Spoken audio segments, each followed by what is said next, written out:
Hi, ladies and gentlemen, my candidates, engineers, technologists, and technicians, LMIs, certificated engineers. Today, I've got a talk with one of the best engineer we have in this country. So, as I've promised, I'm having a chat, Mondli Zondi. I know Mondli for a while now. By the grace of God, we are in the same ministry, different branches. Um, who loves his wife, a man who loves his children, a man where that we share common things now. Yeah. Mondli, introduce Yeah. yourself, my brother. No, thank you so much, Baba. Hello, everyone. I am so honored to be in this platform with Babu Mungwe. As he has mentioned, we've known each other for many years. You'll never know when you meet a person that your destiny is connected to them. Absolutely. You know, yeah. So I'm so honored to be Yeah. here. Yeah. Thank you. Thanks, Mondli. So today is just a simple talk, Mondli. As you know that I'm into coaching and mentoring of candidate engineers, technologists, technicians, people that want to register with ECSA. Mm. And then I thought this year I will do more sessions like this. Sometimes I get questions from these candidate engineers in the industry. They've gotten their some of them they're still graduate. They haven't completed their degrees or their qualifications, and they want to register with EXA, but they don't know what to do. In terms of what experience they must obtain and how Yeah. they can obtain the experience. So I thought maybe if I make this session, which Yeah. I will share with them on my LinkedIn profile, um, Yeah. just to see from you as a person who has been there, okay, who has gone through the process and to where you are now in terms of your career. So I've got some few questions that I've put together so that we make it this nice and focused to what I want to get out of our discussion. And then also thank you for coming in and allowing me to have the time with you. So the question, yokuqala Muntu ukuthi, can you just briefly take us the overview of your education, after matric? What did you do? Okay. No, thank you so much, Baba, for the question. So, for those who do not know me, I'm originally from Guamashu. Umashu, Soweto, same thing. Yeah. Same. Yeah. Yeah. Mashu even has a little bit of Tembisa, Yeah. so that's Mashu for you. Yeah, in many ways. Okay. So I finished my matric, I think it was in 1998, and you know our struggles. There will be issues of finances here and there, and then I was so fortunate that one of my father's friends gave me a registration fee for a DUT, ngaleso sikhathi kwakusayi-Natal Tech. I was always passionate about engineering. So when I went there, I needed to choose between electrical and mechanical engineering. And because I was exposed to mechanical from high school, then I chose mechanical engineering. So he gave me this money. He said, okay, you go in there, you need to study hard Yeah. so that you get bursaries or study loans and whatnot. All you need is to set your foot in there. And yeah, before you know it, I went in there, I started, and I think around May, I was doing S1 mechanical engineering. Then Hewlett, the Tongati group, came to DUT Mm. looking for students. And I was one of the students who was referred by a program called ProTech. It's running in Tongat. At that time, there was a lady by the name of Anna Maria and Natasha. Natasha. So I was taken to an interview. They prepped me. I went for an interview and I got the apprenticeship. And the apprenticeship I got was for a millwright. Millwrights were not common. They were new Yeah. at that time. As a matter of fact, I am proud to say I am the first black millwright in Tongati Group at Maidstone. Sure. So I was actually a prototype. And I remember when I was starting, some of the men in the factory told me, hey, you will have to do this very well so that you open doors for others. Because, the business is hesitant about this millwright issue to blend electrical and mechanical guys. So I worked. I went in. I worked hard. I was at the forefront of everything. I was so hungry for the knowledge. I was so hungry and so determined to do this well, because I knew that if I do it well, it's an opening for others. But beside that, my passion for engineering. Yeah. Then I qualified in 2002. My apprenticeship was a 4-year apprenticeship. Sure. But on third year, you are already working alone. You even have an assistant artisan. So I exposed myself through and through. Everything. I was putting my hand and my head out of hunger for the knowledge. And then that zeal never left me. Then I began to grow. After the 2005, I moved to Toyota, became a technical expert. I was exposed to PLCs and robotics. Sure. Then I had to come to Joburg. I joined SA Breweries. I started as a line technician, both electrical and mechanical. After that, and I became a specialist. And then I was offered a position by Pioneer Foods Group, which is PepsiCo now, as a utilities technician. All of these things, they were linking into the bigger picture of desiring to be an engineer one day. Yeah. I knew that from artisanship, I will be working during the day, studying at night. Push the two. Yeah. So hence I'm a GMR 2.1 now for factories through and through. Beautiful, man. And the reason why, Mondli, I was asking you this question because, during my time, we were told that you must have a degree, must do engineering or become a doctor or become something, accountant, to make money, or to be stable or to be successful in your life, in terms of your career. And then so when you were doing your millwright, when did you completed your N6? So when I left DUT, I knew that I needed to continue studying. Yeah. But at that time, the technicons were not allowing the part-time study, except for the guys who were doing BTECs. So then the only part that was available was through N courses. So during the day, I will do apprenticeship and its training. 5 o'clock, I run to the college. And those who know KZN, I was traveling from Tongat to Kongela. It's like 120 kilometers apart. Sure. It's just that the transport was straight. It was a taxi from Tongat to town, from town to Kongela. Then we are at the college. And our classes were starting at 6:30 until 8:30. Then I'll catch a 9 o'clock bus, come back home. Sure. Yeah, so it was uphill. But the passion, man, couldn't explain it. Yeah. I kept on going. Then I completed in 2005. So you completed the N6 2005. That's when you were here, so you came to Joburg after that, eh?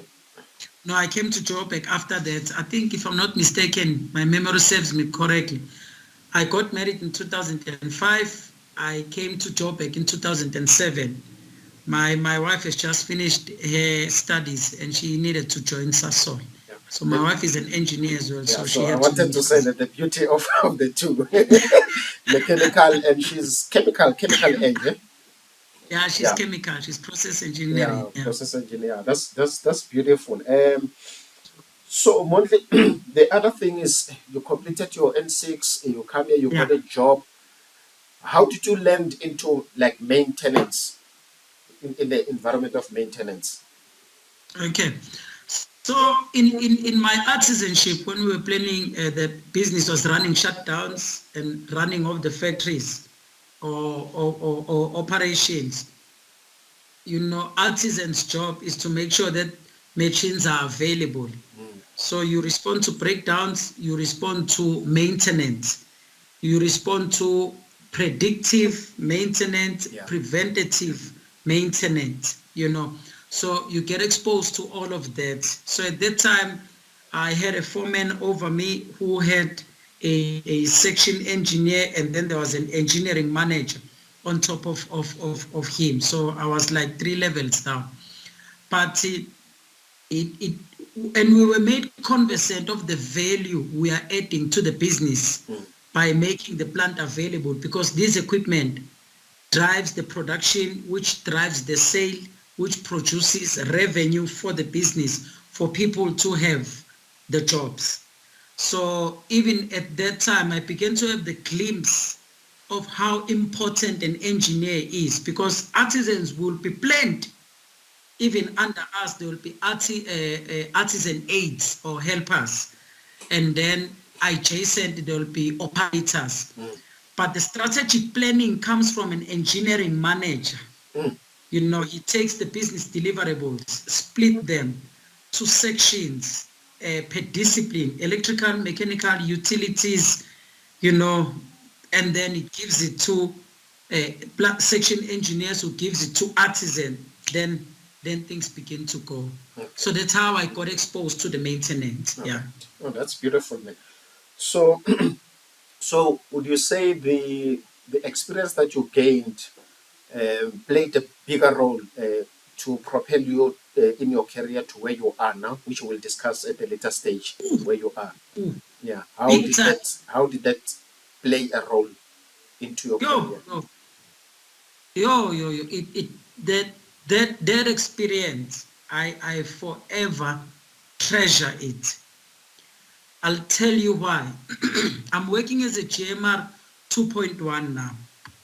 I've got engineers under me who have technicians and artisans and operators under them. When I take a decision, it is informed. There are no loopholes. Yeah. When we are deciding in changing from this type of material to this type of material of construction, because of the wear rate, because of maybe if we are changing a bearing from this type of a bearing to this type of a bearing, it is informed, accurately informed. Yeah. Because I'm coming from a background where I used to work hands-on in these things.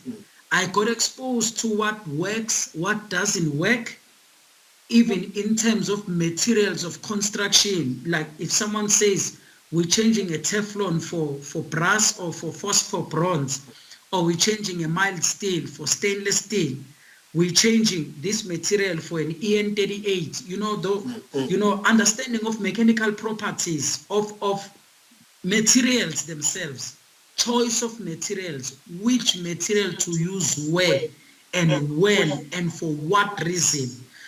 Those things, they go a long way, because if you don't have that knowledge, you take expensive, clever decisions. They are clever, but they are very expensive.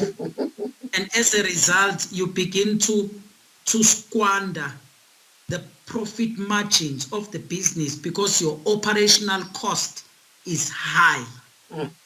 Whereas if you're inclined with these things, you take one informed decision and it buys you time. Sure. So it played a major role, such that the department I'm leading now, I'm in the food industry, FMCG. When I take a decision, we made an agreement with my artisans and my team that we touch this, we don't go back to it for the next 12 to 18 months. Sure. And I will reward you for it, And I even support those decisions. I've realized lately, I've had an encounter with a number of engineers. From the management perspective, they are good.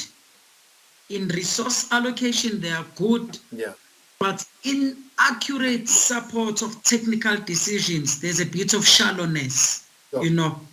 we end up managing people to give us answers when we should be influencing their decisions, or rather leading the decisions they are taking, because we have a bigger perspective of the business deliverables or KPIs.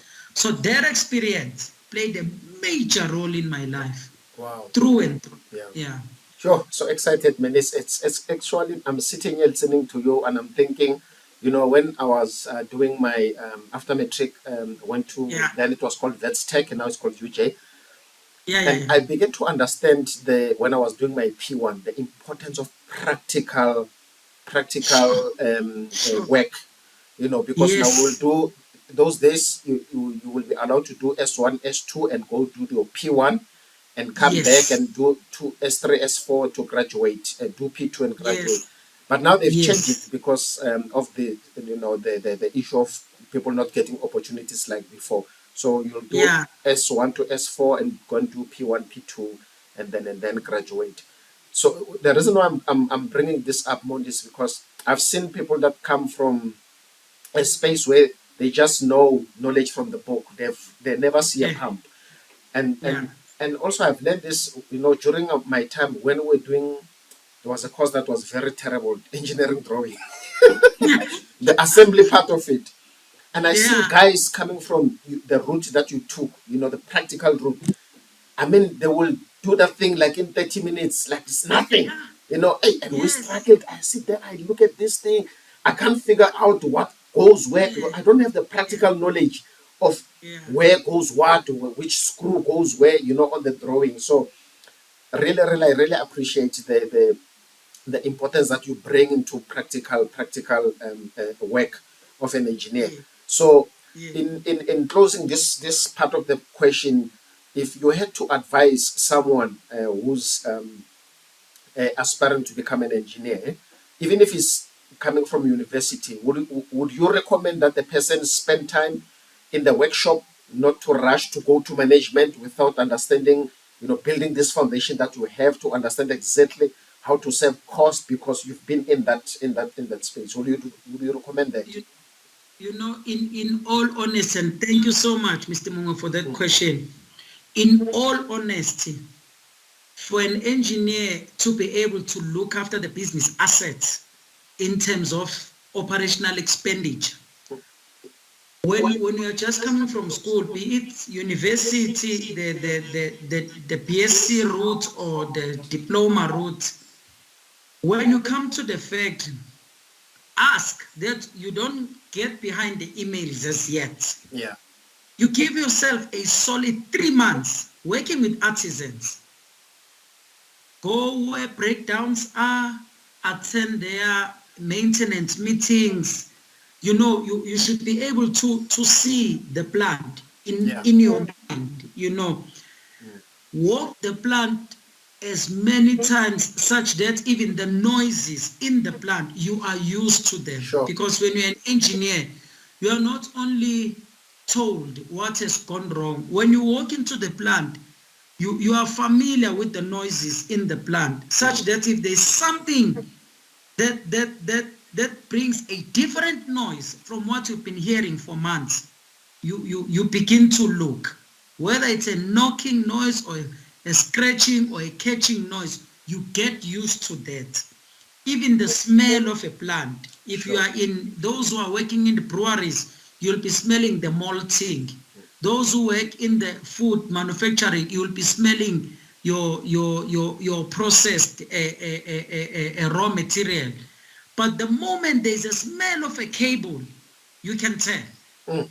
that there's something here. You just need that as an engineer, so that when you sit on strategy and you must take decisions Mm. which will influence other people's jobs, Sure. which will influence the sustainability of the business, you are informed. It's not a guesswork. Sure. you know I have seen engineers taken for a ride by Yeah. contractors or service providers because an engineer doesn't know their plant as they should. Sure.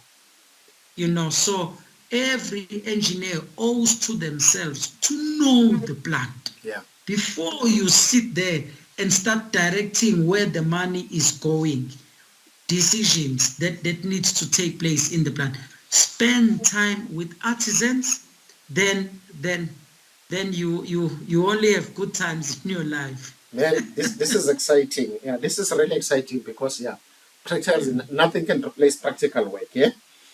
Mm. So the other thing is the knowledge that we have gained. Okay, let me first start like this now. Now that you are a GMR 2.1, Yes, sir. what propelled you to want to go and get your GCC, and then ultimately go to the next level of working at the level where you are? Okay. What prompted you? So I always had a desire of becoming an engineer. So while I was doing my artisanship, I had a guy, his name is Nzuzo Cornelius Keswa. He's still alive, we're still in touch. I saw how this man was working. He was a fitter by trade, but he was already an engineer. I approached him. I told him that I would like him to be my mentor. Wow.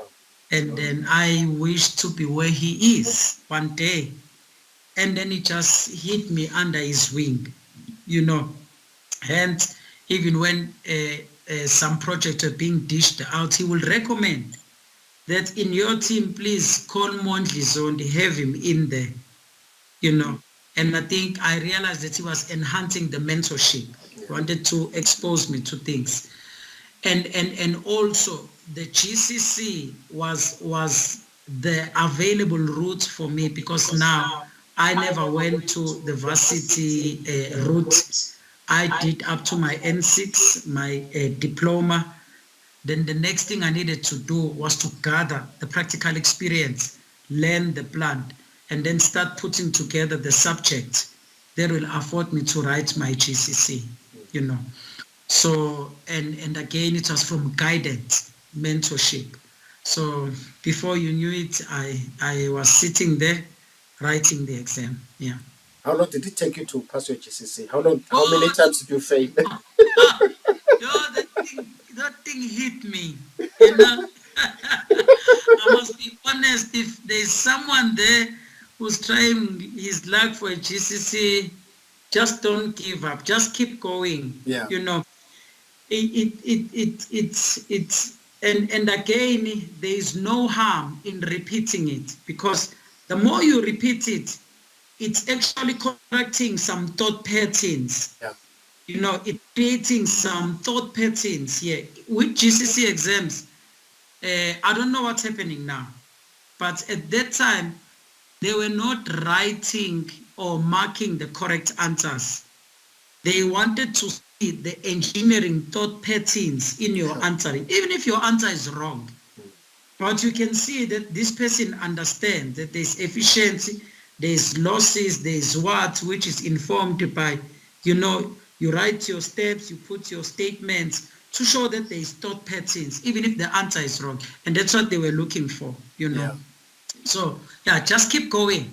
Yeah. Keep going, you'll get it. Yeah. Yeah. I'm asking this question because remember we wrote a GCC together at one point.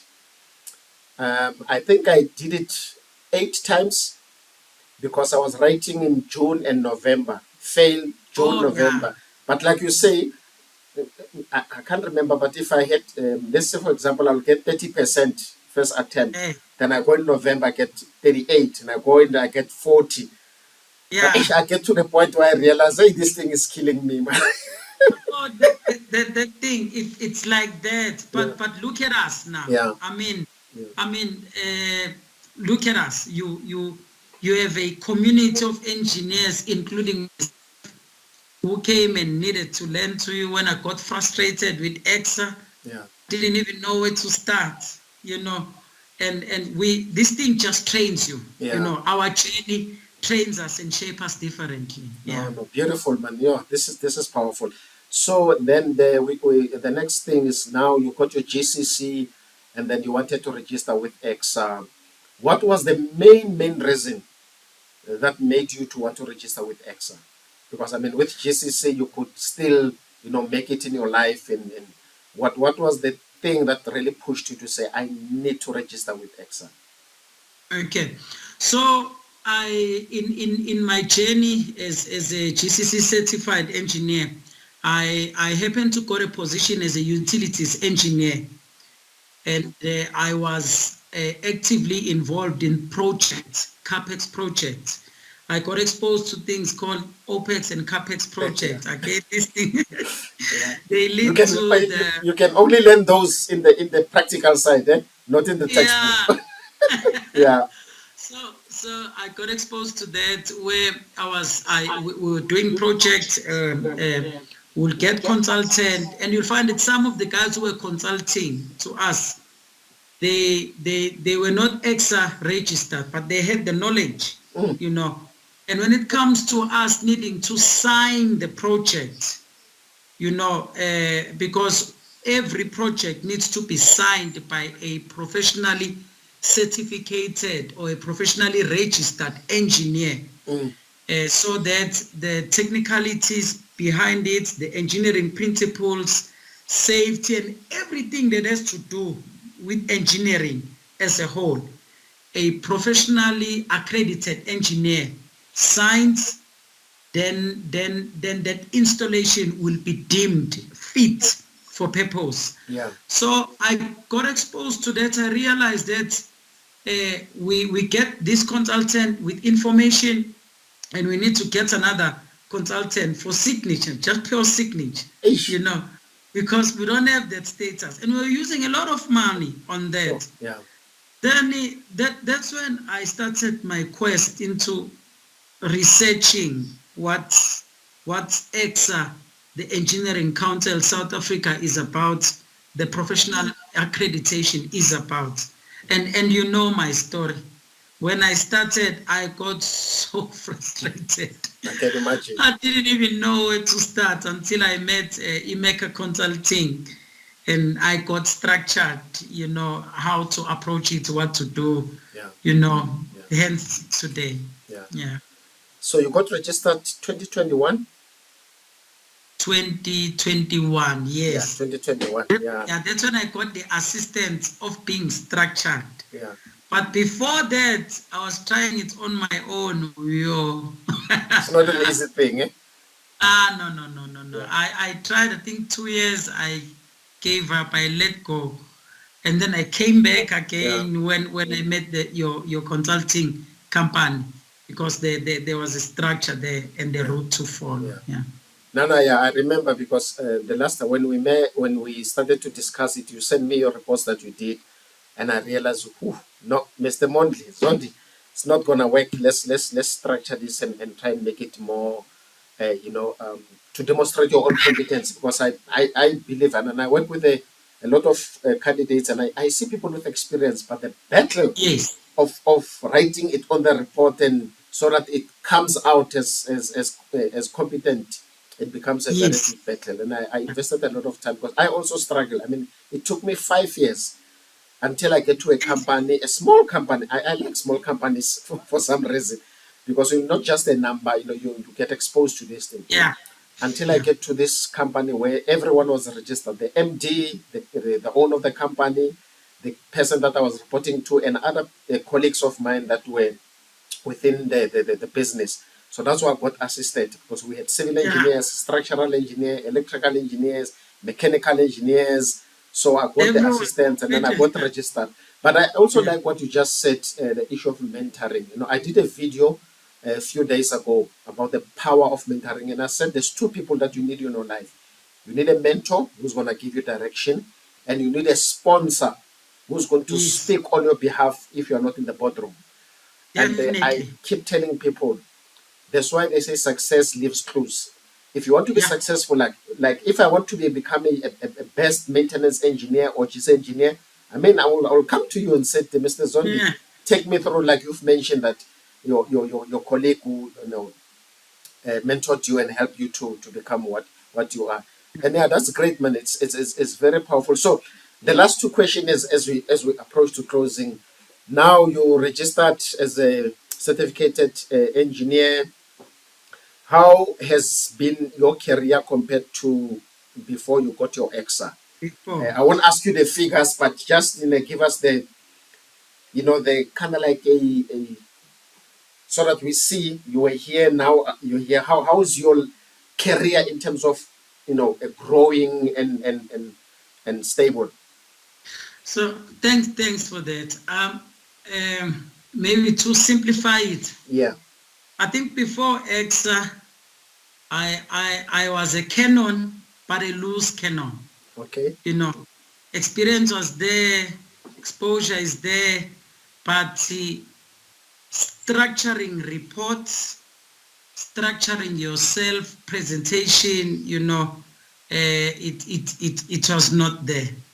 But when I was being mentored under EMECA Consulting, when I was doing my ECSA, I got to understand that when you're writing a report, this is how it needs to be structured. And this is across, even when we are writing project reports, how I used to write them before and after are just totally different. East and West. Sure. Completely different, yes. And also to articulating the quality of workmanship as an engineer. Yeah. During the course, as I was training under EMECA Consulting, when I was doing my ECSA, I developed a certain thought patterns when it comes to that, Then when I acquired my ECSA accreditation as a professional engineer, a certificated engineer, so to speak, that status alone just opened a different world altogether. I think my career began to move even quicker. Yeah. I became more attractive, and that attraction comes with money. Yeah. I say that it's a nice reward. Yeah. But at the same time, it gives you confidence and capacity to take such responsibilities that I can see things from conception until commission and still put my signature in there. Because one of the other advantages I have, I'm an electromechanical engineer. So every project in the plant, there will be an electrical, mechanical, electrical and a mechanical component, then a bit of PLC in between for intelligence and whatnot. Yeah. So I am able to see, through and through. Mechanically, I'm present fully. Electrically, I'm present fully. I've been exposed to utilities. I've worked as a utilities engineer. OPEX, CAPEX projects, so it just changed my whole world, So this is one decision I don't regret that I did. Beautiful, man. Beautiful. I know that there's something that you worked on, which is something that's going to impact the engineering industry with the problems that we are facing. We are not going to talk a lot about it because it's still under finalization. I believe that when the time is right, we'll have another session where you're going to explain and take us through this project that you did, Mondli. So proud of you, and thank you for this time, man. Really appreciate this time. And I'll share this interview on my LinkedIn and on my YouTube. I'll send you the link also just to have it. And I'm looking forward for more of these sessions, as I pick up some topics to discuss. But also I want to try and make a time to visit your plant to come and see what are you cooking, where you are working. And I'm so excited for the way your career is expanding. And, every time I work with you and there's an impact, it makes me happy, So the last question is, and we close. Yeah. What will be your recommendation for people to pursue ECSA? Okay, so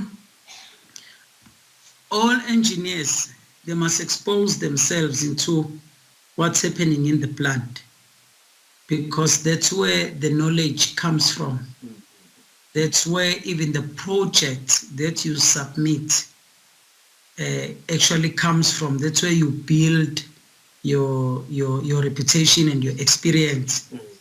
Even when we verify you as the engineering council, when we check you, we are looking at what you've been exposed to, what have you done, and is it enough for you to be accredited as an engineer? It's not just a tick exercise, because I think that's where people are getting it wrong. The last thing you want to do is to put your signature in things that are not technically sound, and then when things collapse, then you are behind bars, or something even worse than that. But I would advise people first to expose themselves as much as possible. Then join they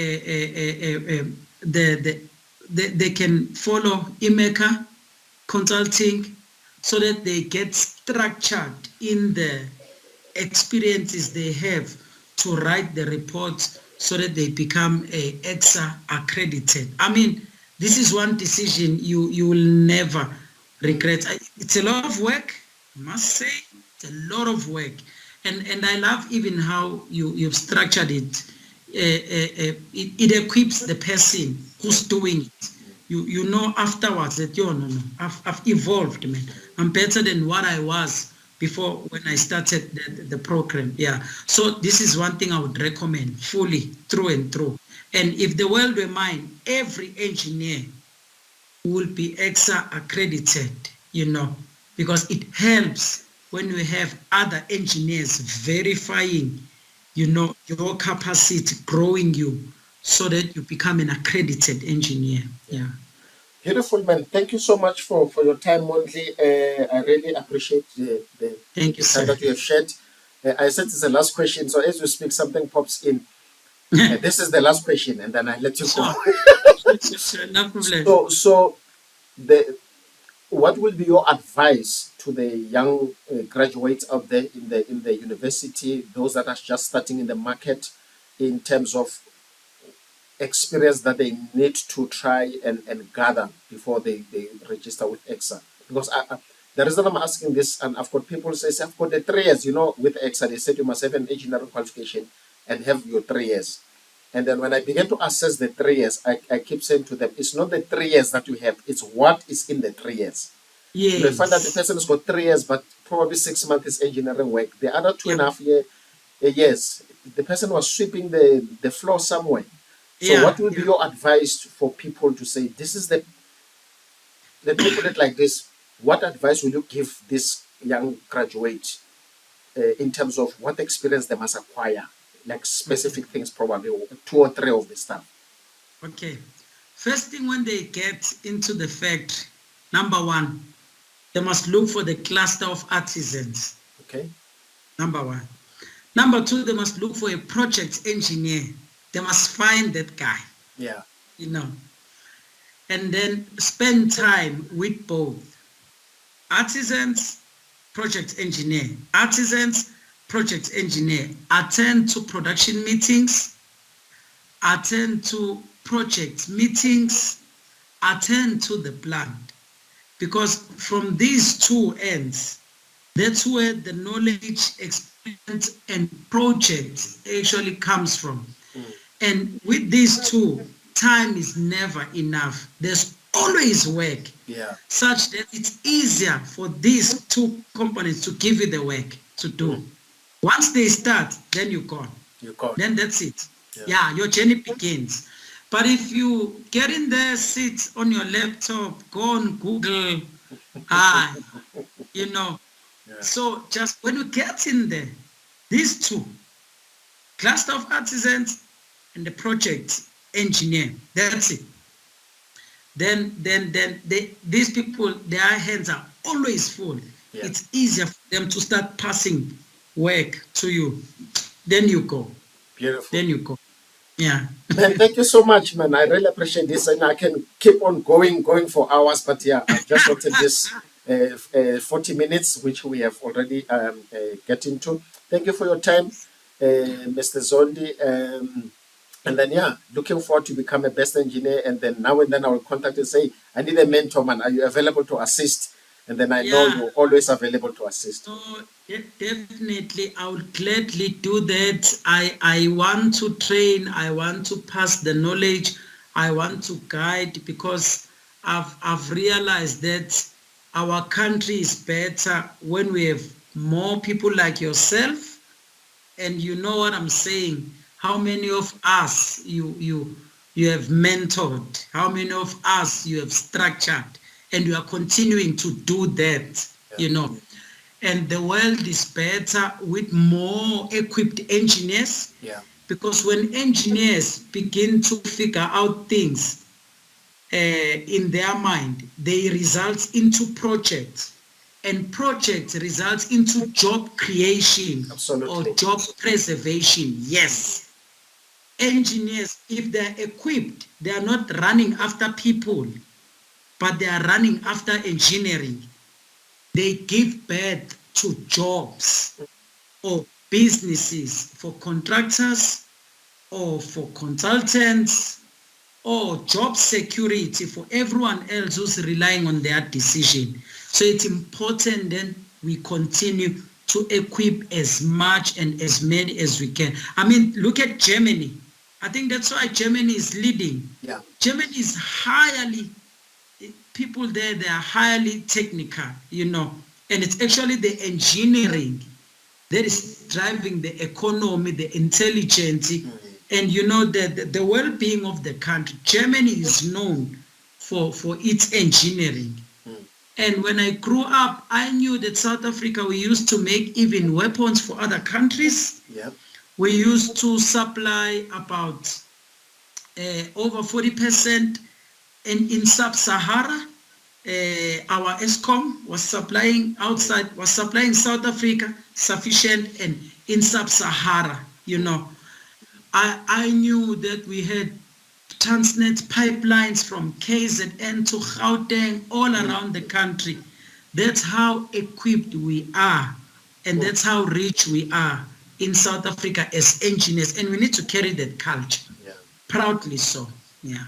Beautiful, man. Thank you so much, Mondli, for your time, and I wish you all the best. I know you've got something new that is brewing in your career, and we'll talk about it in the next session. Yeah. We'll do this session now and then. I will pop and ask you to say, hey, come in and share what's new, what's happening there. And then thank you so much, and yeah, we'll chat again, Mondli. Thank you so much. Thank you, sir. Thank you. Cheers. Cheers. Bye bye. Sure. Thank you. Bye.